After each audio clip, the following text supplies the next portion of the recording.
टकली बहुएं। शांति की आदत थी, वो सभी का बहुत मजाक उड़ाती।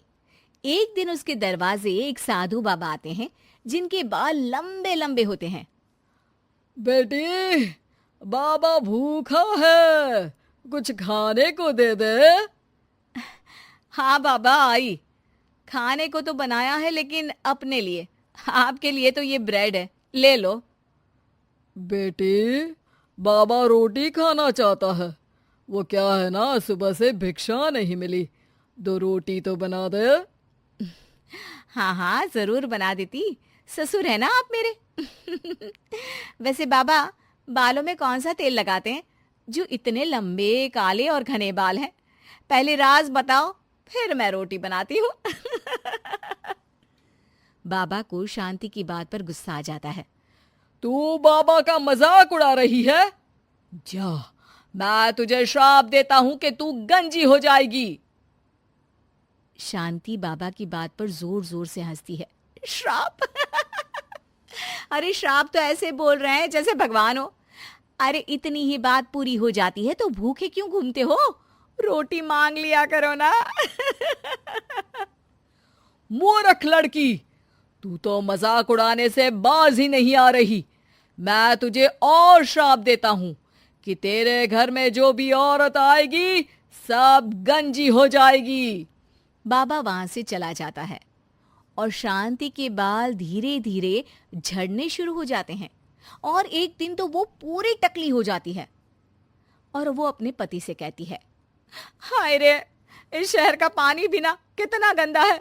एक मेरे मायके का पानी था जिससे नहाने से बाल ही बाल लहराते थे, और एक तुम्हारा शहर। गंजी हो गई हूं मैं। अरे पर मैं ठीक हूं, मेरे 3 लड़कों के बाल ठीक है, एक तेरे ही बाल कैसे चलेगा? बात तो कोई और लगती है। लेकिन शांति को जरा सा भी बाबा का श्राप याद नहीं होता। खैर, दिन बीतते हैं, शांति को विग लगाने की जरूरत पड़ जाती है और एक बार पड़ोसन आती है। अरे शांति, तेरे ना तो सास घर में ना ससुर, क्यों सारा दिन सर ढकी रहती है? इतनी संस्कारी तो तू है नहीं। हाँ, अरे क्या बताऊं, पूरे बाल झड़ गए, टकली हो गई हूं मैं, टकली।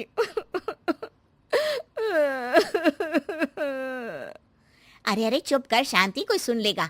एक काम कर, वो डॉक्टर बाल है ना, उनके पास चली जा, वो तुझे आर्टिफिशियल हेयर लगा देंगे, फिर तो पहले से भी बहुत अच्छे बाल लहलाएंगे तेरे सर पर।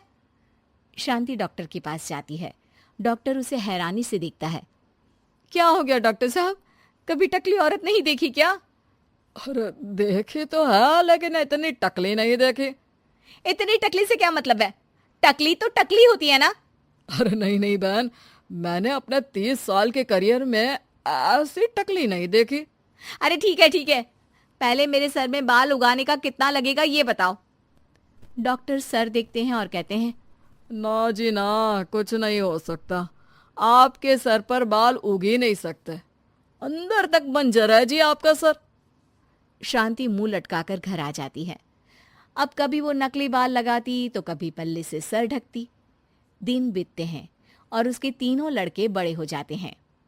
एक दिन शांति का पति कहता है, मैं सोच रहा हूँ 3 की शादी एक ही साथ करवा दूं, खर्चे भी बच जाएंगे और 3 बहुएं एक साथ आ जाएंगी, क्यों? हाँ वो तो ठीक है, लेकिन मेरी एक शर्त है। अरे इस शहर में 3 की शादी करवाएंगे और कल को दूसरे शहर की लड़कियों को यहाँ का पानी सूट नहीं किया तो जैसे मैं गंजी हो गई वैसे ही वो 3 भी हो जाएंगी तो। अरे तुम बेवजह डर रही हो, देखो मेरे और 3 बेटों के बाल बिल्कुल ठीक है, ये सब बातें छोड़ो अब। खैर, शांति की 3 बहुएं आ जाती हैं। शांति ने खास करके उन लोगों को उनके बालों को देखकर ही पसंद किया था। मैंने तो टकली होकर पूरी जिंदगी काट दी, लेकिन तुम 3 के बाल पूरे घर की शान होने चाहिए। किसी के भी बाल कम हुए तो वो मेरे घर में नहीं रहेगी। इस घर में प्यार और इज्जत के साथ रहना है तो अपने बालों का ख्याल रखना होगा। बड़ी बहू कहती है, जी माँ जी, आप चिंता ना करें, मेरे बाल तो इतने बेशर्म हैं कि मैं आज गंजी हो जाऊं तो कल ही बढ़कर घुटने तक आ जाएंगे। दूसरी बोल पड़ी, माँ जी, मेरे बाल तो कभी एक भी नहीं झड़े, चाहे मेरी माँ ने कितना ही चुटिया पकड़कर पीटा हो मुझे। अरे माँ जी, मेरी तो दादी के बाल आज भी ऐसे हैं। माँ के तो आपने देख ही लिए हैं, मेरे बाल की तो बिल्कुल ही चिंता न करें आप। शांति भी बहुओं के लंबे काले घने बाल देखकर खुश रहती। लेकिन ये क्या, माँ जी हाय रे, मेरे बाल के तो गुच्छे गुच्छे निकल रहे हैं। शांति हैरान रह जाती है कि ये क्या, पर फिर भी बाबा की बात उसे याद ही नहीं आती कि इस घर की किसी भी औरत के सर पर बाल नहीं होंगे। ऐसे ही दूसरी और फिर तीसरी बहू के बाल भी झड़ने लगते हैं। शांति सर पकड़कर बैठ जाती है। अरे शांति, क्या हो गया? अब क्यों परेशान दिख रही हो? अरे क्या बताऊं, पहले मैं टकली हो गई, अब मेरी तीनों बहुएं भी टकली होने वाली है। देख शांति, अब तो मामला कुछ और दिख रहा है। कहीं कभी किसी ने तुझे कोई श्राप तो नहीं दिया? अब शांति का माथा ठनकता है और उसे वो बाबा याद आ जाते हैं। अरे हाँ हाँ, वो बाबा आए थे 20 साल पहले। फिर शांति उसे सारी बात बता देती है, लेकिन उसके 2 ही दिन में उसकी बाकी की तीनों बहुएं भी गंजी हो जाती हैं। हाय रे, पापा ने कहा शादी करवा दी, मैं तो गंजी हो गई। ये सब सासू माँ को मिले उस श्राप के कारण है। और कैसे हम लोगों को बोल रही थी बाल नहीं तो घर पे रहने नहीं देंगी। अरे केस कर दो ऐसी औरत पर। तीनों टकली बहुएं शांति के पास जाती है और उसे भला बुरा कहती है। माफ कर दो, क्या करूं अब मैं? तभी वहां पड़ोसन आ जाती है। मुझे उस बाबा की कुटिया मिल गई है, कल सुबह तुम चारों तैयार रहना। अगली सुबह चारों पड़ोसन के साथ बाबा की कुटिया पर जाती है। ये टकली औरतें कहाँ मेरी कुटिया में घुसी आ रही हैं? बाबा जी, आप तो ज्ञानी, परम ज्ञानी हैं, फिर क्यों हम लोगों का मजाक उड़ा रहे हैं? ये शोभा नहीं देता आपको। तो क्या तुझे शोभा देता था जो आज से 20 साल पहले तूने मेरा मजाक उड़ाया था? पापा मुझे माफ कर दो, मैंने तो जैसे तैसे जिंदगी काट ली, लेकिन इन बच्चियों का क्या कसूर है? मेरी सजा इन्हें ना दे। लाख मिन्नतों के बाद बाबा कहते हैं, ठीक है मान लिया, लेकिन आज के बाद किसी का मजाक उड़ाया तो? नहीं नहीं बाबा जी, मैं तो किसी का मजाक नहीं उड़ाती हूँ, मेरे तो संस्कार ही ऐसे नहीं है। हाँ बाबा जी, किसी ज्ञानी बाबा का मजाक उड़ाना तो बहुत बड़ा पाप है। तीसरी भी बाबा से माफी मांगने लगती है। बाबा, मैंने अपनी पूरी जिंदगी ऐसे ही निकाल दी है, प्लीज अब मेरे बाल भी मुझे टोपी पहनाने वाली बहू। अनीशा एक बहुत ही समझदार और अच्छी बहू थी और वो सबका अच्छे से ख्याल भी रखती थी। बस उसमें एक कमी थी कि वो लोगों को टोपी पहनाकर उन्हें बेवकूफ बनाकर छोड़ती थी। एक दिन अनीशा अपनी सास से कहती है, माँ मैं बाजार शॉपिंग करने जा रही हूँ, शाम तक आ जाऊंगी। अच्छा ठीक है बहू। अनीशा बाजार में शॉपिंग करने चली जाती है और बाजार में अपने लिए कपड़े देखती है। तभी उसे एक रेड कलर की ड्रेस पसंद आ जाती है। ये ड्रेस कितनी अच्छी है और ये मेरे ऊपर बहुत अच्छी लगेगी। अनीशा दुकानदार से ड्रेस का रेट पूछती है।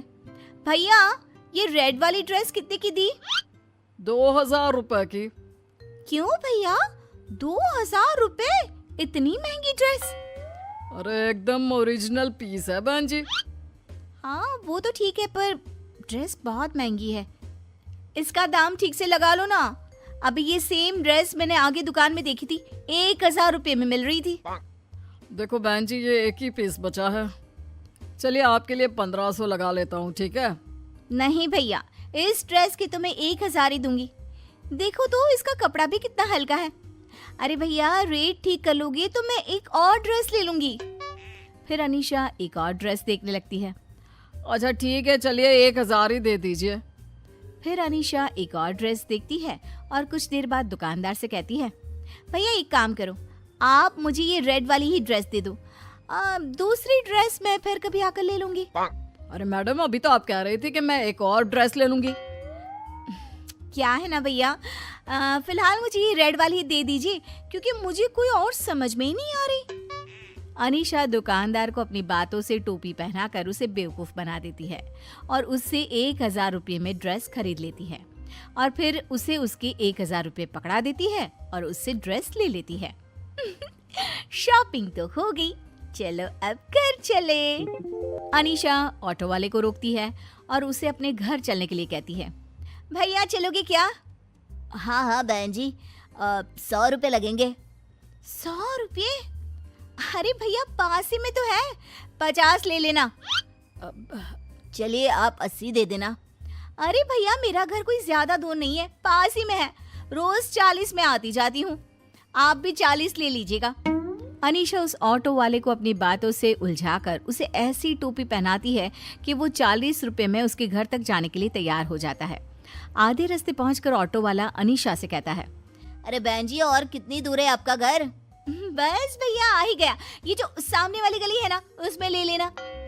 ऑटो वाले को अनीशा धीरे धीरे करके अपने घर तक ले जाती है। बहन जी यहाँ तक आने के 150 रुपए लगते हैं, आप मुझे 40 रुपए में ले आई, अब 100 रुपए दे दीजिएगा। अरे नहीं नहीं भैया, आपने 40 में हाँ बोला था ना, मैं 40 ही दूंगी, आप यहीं रुको। मेरे पास खुले पैसे नहीं है, मैं आपको अभी घर के अंदर जाकर पैसे ला कर देती हूँ। अनीशा ऑटो वाले को वहीं रोककर घर के अंदर अपनी सास के पास जाकर कहती है, माँ जी आपके पास 40 रुपए खुले होंगे क्या? मुझे ऑटो वाले को देने हैं। मेरे पास 2000 का बंधा नोट है और ऑटो वाले के पास 2000 के खुले नहीं है। अच्छा अच्छा अभी दे देती हूँ। सास घर के अंदर जाती है और बहू को 40 रुपए पकड़ाते हुए कहती है, ये ले बहू 40 रुपए। माँ जी मैं आपको शाम को 40 रुपए दे दूंगी। हाँ अरे कोई बात नहीं बहू। अनीशा ऑटो वाले को पैसे देकर अपने कमरे में चली जाती है और अपने कपड़े देखकर बड़ी खुश होती है। इतनी अच्छी ड्रेस मुझे कितने सस्ते दाम में मिल गई और ऑटो वाले ने भी कम पैसे में घर तक छोड़ दिया और ऑटो वाले के पैसे भी माँ जी से ही ले लिए। बहुत अच्छा रहा आज तो। शाम हो जाती है, फिर अनीशा घर के कामों में लग जाती है और जैसे ही रात होती है वो खाना बनाने की तैयारी में लग जाती है। जब खाना बनकर तैयार हो जाता है वो सबको खाने की टेबल पर आने के लिए आवाज लगाती है, खाना लग गया है जल्दी से आ जाओ। फिर अनीशा, उसकी सास और उसका पति सुनील खाना खाने आ जाते हैं। सभी लोग जब खाना खा लेते हैं तो अपने कमरे में सोने चले जाते हैं। फिर अगली सुबह अनीशा सोकर उठती है और किचन में चाय बनाने के लिए जाती है। अपनी सास को देखकर कहती है, माँ जी आप इतनी अच्छी चाय कैसे बना लेती हैं? मुझे भी बनाना सिखा दो ना, मैंने कितनी कोशिश की आपके जैसे चाय बनाने की पर बनती नहीं है। अरे तुझे मेरे हाथ की चाय अच्छी लगती है ना, तो मैं तुझे बनाकर पिलाती हूँ ना। अनीशा की सास अपनी चाय की तारीफ सुनकर खुश हो जाती है और वो अनीशा के लिए चाय बनाकर उसे पीने के लिए देती है। जैसे ही अनीशा अपनी सास की बनाई हुई चाय पीती है, माँ जी आपके हाथ में तो जादू है जादू, आपके हाथ की बनी चाय पीकर तो बस दिन बन जाता है, मन करता है पीती ही जाओ। अनीशा की सास अपनी तारीफ सुनकर खुश हो जाती है और फिर हर सुबह रोज अनीशा को चाय बनाकर पिलाती। अनीशा भी अपनी सास को बेवकूफ बनाकर अंदर ही अंदर बड़ी खुश हो रही थी। मेरा तो काम हो गया, अब मुझे रोज चाय बनानी नहीं पड़ेगी, उल्टा मुझे माँ जी के हाथ की बनी हुई चाय पीने मिल जाएगी। अच्छी टोपी पहनाई है माँ जी को। ऐसे ही अनीशा को जब भी मौका मिलता वो किसी न किसी को टोपी पहनाकर बेवकूफ बनाती। अब तो अनीशा की इस आदत से उसका पति और उसकी सास परेशान हो चुके थे। ये अनीशा टोपी पहनाने का कोई मौका नहीं छोड़ती, जब देखो बेवकूफ बनाकर चली जाती है। फिर अनीशा की सास उसकी टोपी पहनाकर बेवकूफ बनाने की आदत को सुधारने के बारे में सोचने लगती है। इसे कैसे सुधारूं कि ये लोगों को टोपी पहनाना छोड़ दे। और अगले दिन सुबह सुबह अनीशा की सास की बहन उनके यहाँ रहने आती है तो अनीशा की सास अपनी बहन को देखकर बड़ी खुश होती है। अरे दीदी कैसी हो, घर तक आने में आपको कोई परेशानी तो नहीं हुई ना? अरे नहीं नहीं, मैं तो यहाँ बड़े आराम से पहुँच गई।